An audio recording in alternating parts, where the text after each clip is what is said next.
उद्या 9:30ला मात्र रितसर आम्ही विधिमंडळ काँग्रेसची बैठक ही बोलवली आहे.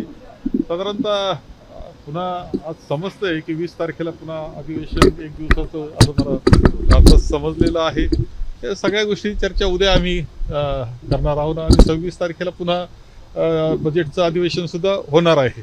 ह्या सगळ्या गोष्टीची चर्चा उद्या खरी बैठक आमची आहे विधिमंडळ काँग्रेसची उद्या आहे. उद्या बैठक आमची होईल. आमची त्या दृष्टीने अडचण बिलकुल नाही. आमच्याजवळ सदस्य संख्या आहे, आमचे मित्रपक्ष आहेत.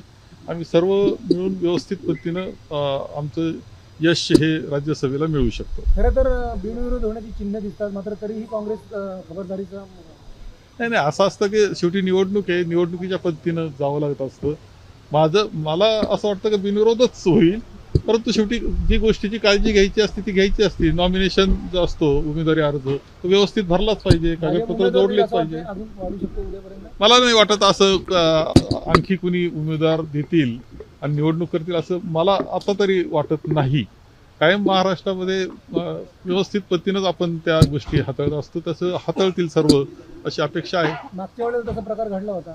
नाही आता तसा प्रकार काही घडणार नाही. आमचा उमेदवार विजय होईल. आम्ही आहोत, आमचे मित्रपक्ष आहोत, आम्ही सर्व मिळून उमेदवार आमचे विजय होईल. मित्रपक्षांबरोबर काय संवाद?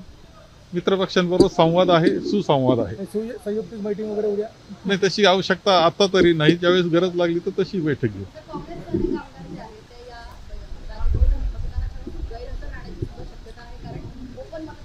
तुमच्याकडे ह्या बातम्या कुठून येतात हे काही मला माहिती नाही, परंतु वस्तुस्थितीशी निगडीत नसणाऱ्या अनेक गोष्टी ज्या येत असतात, अनेक नावं येत असतात की ज्या सदस्य सर्व आम्ही व्यवस्थित आहोत, व्यवस्थित पद्धतीनं मतदान ते करणार आहेत आणि आम्ही चांगल्या मतानं आम्ही आणि आमच्या मित्रपक्षांचं सहकार्य असल्यामुळं आम्ही चांगल्या मतानं जिंकणार आहोत. या सगळ्या बातम्यांच्या पार्श्वभूमीवर कुठेतरी हॉटेल पॉलिटिक्स परत एकदा पाहायला मिळेल का महाराष्ट्र? तशी आवश्यकता नाही आम्हाला काही.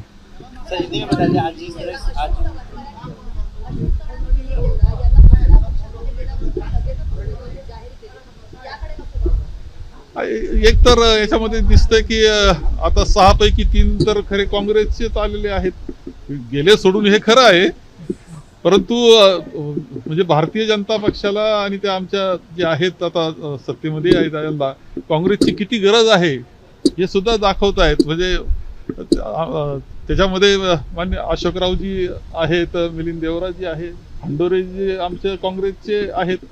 खरं म्हणजे भारतीय जनता पक्षाकडे उमेदवार सुद्धा नाहीत, त्यांना आमचे लोक घ्यावं लागतायत असं सिद्ध झालंय आता. प्रफुल्ल पटेल यांचं 3 वर्ष टर्म असताना उमेदवारी दिली जाते, अशा प्रकारे काय? नाही त्यामध्ये त्यांनी काय ठरवलं, त्यांची स्ट्रॅटेजी त्यामध्ये काय आहे, विचार त्यांनी काय केला हे मला मी काही अंदाज केलेला नाही.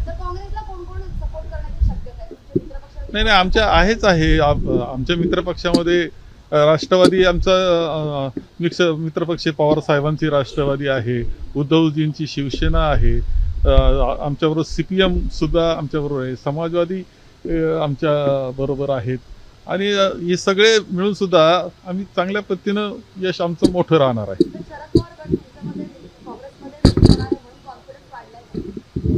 ही बातमी तुमच्याकडून मला समजली, असं तर मी काय ऐकलेलं नाही अजून. काँग्रेसने दलित कार्ड खेळलेलं आहे आणि त्यामुळे भारतीय जनता पार्टीने 4था उमेदवार टाळला असं म्हणताय. तेव्हा हंडोरेजी अत्यंत ज्येष्ठ असं काँग्रेसमन आहे. ते महापौर मुंबईचे राहिलेले आहेत, मंत्री म्हणून त्यांनी चांगलं काम केलेलं आहे.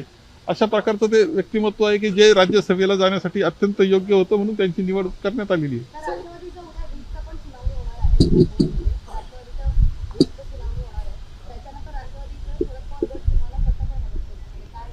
नाही आता शेवटी सुनावणी आहे, अध्यक्ष त्याच्यावर निर्णय देणार आहे.